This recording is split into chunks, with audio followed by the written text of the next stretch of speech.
C'est pas ça, c'est RPG AD 2025. C'est juste des mots, faut se creuser le ciboulot. Bon matin les rouleux de dés, j'espère que vous allez bien. Balthazar Téréjean à l'appareil pour le RPG AD 2025. On en est au 4e jour et le mot du jour est message. Euh, c'est crissement large comme mot. Euh, j'ai fait que j'ai essayé de prendre ça un peu de tous les côtés. Puis, en fait, euh, je vais y aller par moyen de communication. Puis je vais sortir une coupe de choses qui sortent que j'ai vécues dans mes aventures. Euh, les façons de communiquer. Des façons de communiquer de la part du maître de jeu vers les joueurs aussi. Euh, je trouve que dans le fond, c'est un moyen moins interactif parce que c'est pas un personnage non joueur qui apporte la chose. On se trouve devant un objet inanimé. Bref, c'est une livraison d'informations. De rendre ça dynamique, ça joue beaucoup dans les mains du maître de jeu. Un exemple que j'ai de dynamisme par rapport à ça. Là, je m'excuse. Je m'excuse pas parce que j'adore jouer pour lui, notre cher maître DM à cravate. Mais j'avais vraiment trouvé ça le fun là, que dans l'aventure de Lance-Dragon Vert, à un certain point, on reçoit une missive, mais en fait, on reçoit.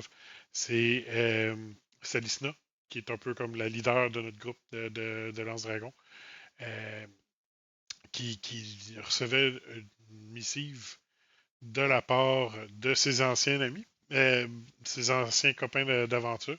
Puis ça a complètement fait bifurquer notre aventure aussi. Ça a redonné un souffle, m'a dire un souffle nouveau aussi à l'aventure. Donc, ça a fait un petit crush, mais ça a remis des choses. Je trouve que ça a remis une dynamique là, intéressante dans l'histoire. Sinon, au niveau des PBTA de Monster of the Week, une des choses que j'essaie d'intégrer un peu, c'est j'ai un personnage divin, bref, un ange, dans mes joueuses et j'y feed de la pas d'information. Ça, c'est le fun parce que elle se trouve à vous poser des questions, mais elle se retrouve avec un pas de réponse. Donc, puis c'est un peu là-dessus que je construis mon histoire, que je construis mon histoire. Je sais où est-ce que je m'en vais avec ça. J'ai juste hâte qu'elle découvre aussi. Sinon, voyons, dans Canem Aurelia aussi, à un certain point, euh, justement pour faire un croche avec l'histoire, le mot-clé d'hier qui était taverne, on a le Mandar qui est le tenancier de bord des joyaux félins.